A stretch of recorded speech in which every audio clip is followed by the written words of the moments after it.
Yan yun, sa father mo, sir. Father mo, sir. Ayaw ka lang, sir. Kaya, at tignan natin yung hangganan. ano yan? Mohon? Ayun, may mohon daw, kuya.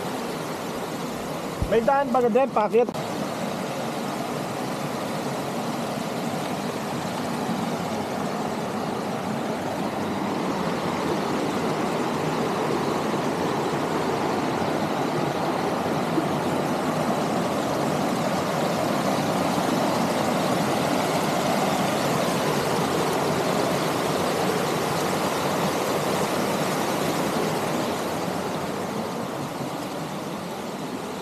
Ito po yung property. Yan. Nandyan po sa tabi ng magandang ilog. Kasi po doon sa ibabaw may waterfalls. Yan po. Ang sukat 9.2 hectares, 3 titulo. O city title po yan. Dito po sa parte ng Real Quezon. Ito po ay nasa magmula National Highway. Ano lang siya. Wala pong 1 kilometro. Ano yan, sir? FLAD. FLAD. Ano kaya yan? Baka kasil ko. Follow the leader at the right direction. Basta yan, may titulo. Titulo. Ito ay ibig sabihin, ito na sir yung Yan yung property. property na nasa front nun. Ang ganda. Dito ka pwede kang maglagay ng mga ano, Campsite nga, kuya. campsite. Campsite talaga. Parang ganun. Pare, Oo, yung dadaanan natin ano. lalagyan parang damdam lang. Oo. Tapos po ito yung may kuryente po. Oh. Kaya po ito barangay road siya. Makakarating po yung sasakyan dito. Para po dun sa mga makakagusto dito. Sigurado po. Sana mauna po tayo sa ating mga viewers. Napakalinaw po ng tubig na nasa front natin. Diyan daw po mayroong i-develop yung barangay.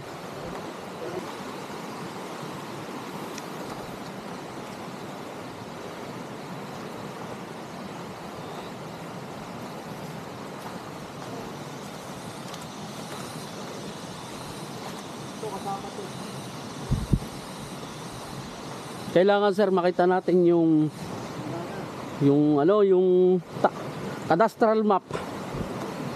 Kung ano itsura. Yung mapa. Mapa-produce ko yan. Oo. Hindi, sa munisipyo. Makuha natin yung tax mapping. Ay, kaya lang walang tax mapping ang Real Quezon. Tuturo ko muna.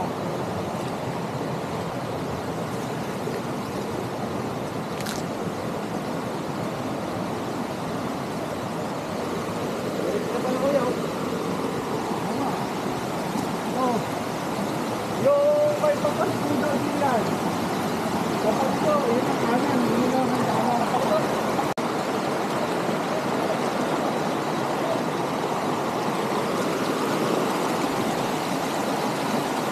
Yan na po oh. 3 titulo, 9.2 hectares. Ito po yan. Kabundok, may patag din po dito. Lahatan po siya. Maganda nga sana kung makukuha siya ng tingi-tingi. Kaya lang ninegotiate pa.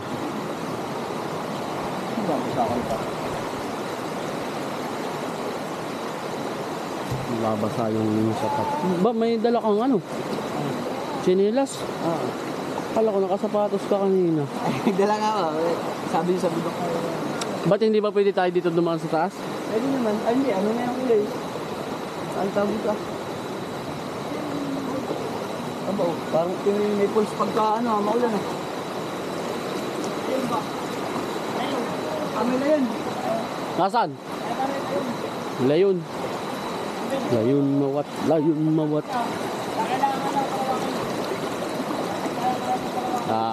Gawin natin 360 camera ang gawin natin dito.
Ano? Kita kita ilalim. Hindi malalim. Makakita ka lang dito dyan. Ligo ka. Ha? Ligo. Ako?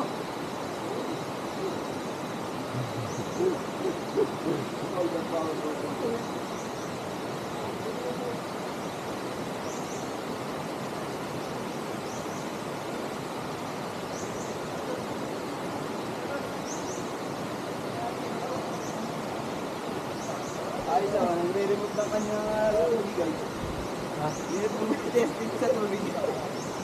Sa ilalim. Oo. Ito nga po, lalim na yun. Ay, Oh. Ito nga sa ito, lampas pa, ganda ito. Ito yung buhangin pa niyo. ganda no? Yan na yun.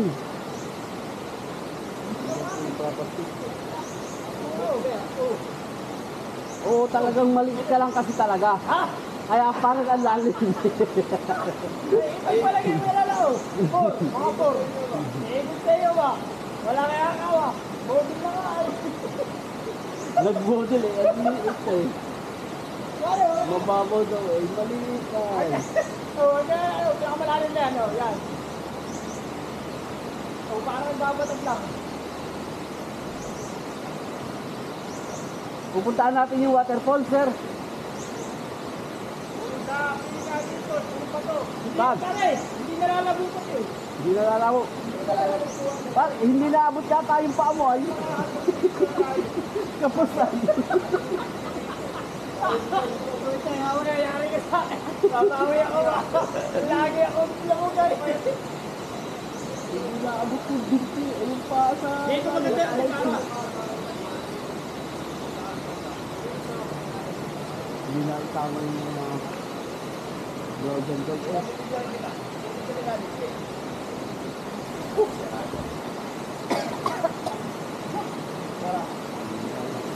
Hold the power button. Hindi labo eh. Pero, kung saan siya nag-ano ng ano, natatanggal siya ng tubig.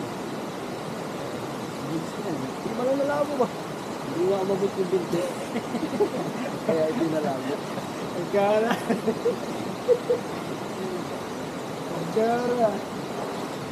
Sabi ko malinaw. Kaso nalabo. Ito si Peter pa, si Deo. Wala. Kulay pula, di ba doon sa trekkers, itim naman. Panay itim, dito naman panay pulaw. Mga medyo pati mapanglaw kahapon, naulan. Eh, madilim. Makulimlim.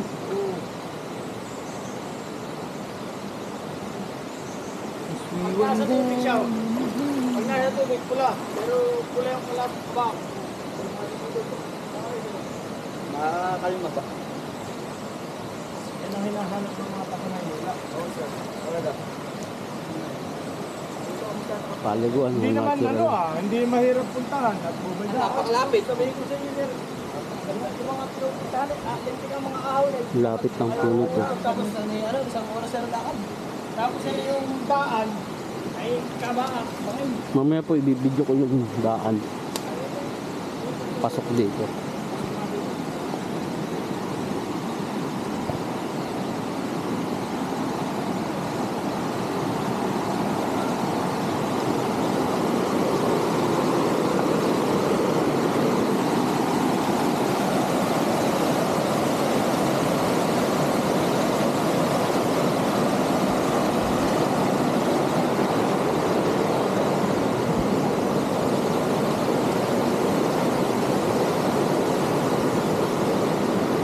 Pakalinaw po ng tubig oh.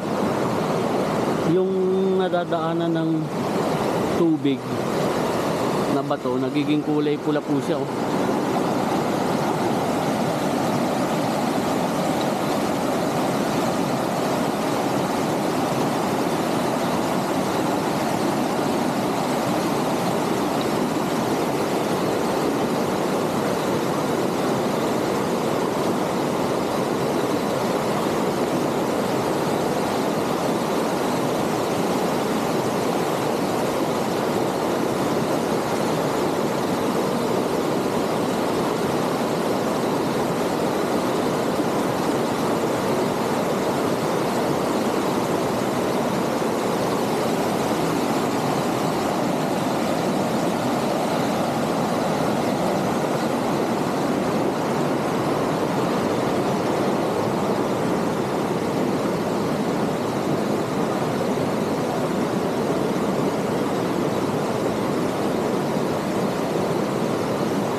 po yung nasa frontage nung lupa na binibenta.